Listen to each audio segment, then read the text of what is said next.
மாண்புமிகு உறுப்பினர் G K மணி.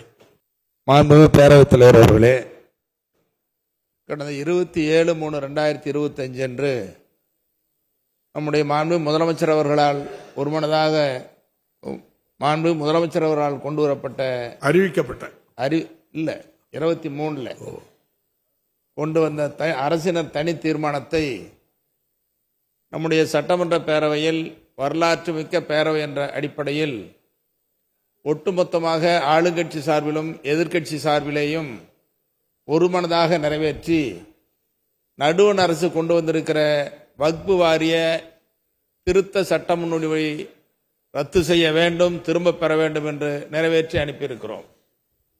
அந்த தீர்மானத்தை தொடர்ந்து இன்று நடுவண் அரசு நாடாளுமன்றத்தில் அதையும் மீறி இன்று சட்டத்தை நிறைவேற்றியிருக்கிறது.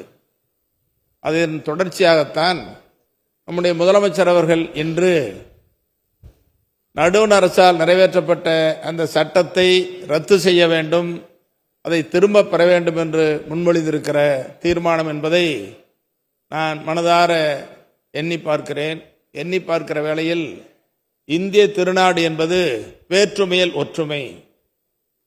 இந்திய திருநாட்டில் மொழிவாரி மாநிலங்கள் என்று பிரிக்கப்பட்டிருக்கிறது.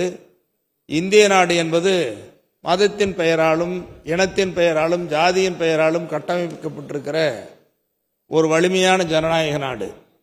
எல்லோருடைய உணர்வுகளையும் மதித்து நடக்க வேண்டும் என்பதுதான் நம்முடைய ஜனநாயகத்தினுடைய நிலைப்பாடாகவும் குடியரசின் அரசியல் சட்ட அமைப்பையும் நாம் இங்கே முன்வைத்து பேசிக் கொண்டிருக்கிறோம். அந்த அடிப்படையில் இந்த நாடாளுமன்றத்தில் சட்ட திருத்த முன்வடிவு அறிமுகம் செய்த நேரத்தில் ஆதரவும் இருந்தது, எதிர்ப்பும் கிளம்பியது.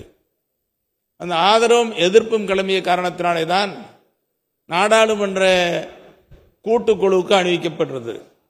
கூட்டுக்குழு இந்தியாவின் பல நகரங்களில் சென்று கலந்தாய்வு செய்து அதற்கு பிறகு வாக்கெடுப்பு நடத்தப்பட்ட நேரத்தில் கூட்டுக்குழுவிலேயும் ஆதரவும் எதிர்ப்பும் இருந்தது. அதிலே கூட்டுக்குழுவில் 44 திருத்தங்கள் சொல்லப்பட்டு அதிலே கூட்டுக்குழுவில் 16 திருத்தங்கள் மட்டும் ஏற்றுக்கொள்ளப்படுவதாக அறிவித்த நிலையில் அப்பொழுது ஒருமனதாக ஒரு முடிவு வரவில்லை. அதனுடைய தொடர்ச்சியாகத்தான் நம்முடைய முதலமைச்சர் அவர்கள் இங்கே இதை முன்மொழிந்திருக்கிறார்கள். ஆகவே ஒட்டுமொத்தமாக பார்த்தால் மாண்பு முதலமைச்சர் அவர்கள் இன்று முன்மொழிந்திருக்கிற இந்த அடிப்படையில் நிறைவேற்றப்பட்டிருக்கிற தீர்மானம் என்பது, சட்ட திருத்தம் என்பது இஸ்லாமிய பெருமக்களுக்கு எதிர்ப்பானது என்று ஒட்டுமொத்தமாக தமிழ்நாடு முழுவதும் இந்திய நாடு முழுவதும் இஸ்லாமிய பெருமக்கள் போராடி கொண்டிருக்கிறார்கள். ஆகவே அந்த போராட்டத்தை மதித்து இன்று இஸ்லாமியர்களும் இந்திய நாட்டின் விடுதலைக்கு பாடுபட்டவர்கள், இங்கே பூர்வீக குடிகள், இந்த மண்ணின் மைந்தர்கள் என்ற அடிப்படையில் அவர்கள் உணர்வை நடுவண் அரசு மதித்து இதை மறுபரிசீலனை செய்திருக்க வேண்டும் அல்லது கைவிட்டிருக்க வேண்டும். சில காலம் ஒத்தி வைத்திருக்கலாம். இன்னும் சொல்ல போனால் நான் ஏற்கனவே கூட 27 என்று பேசினேன்.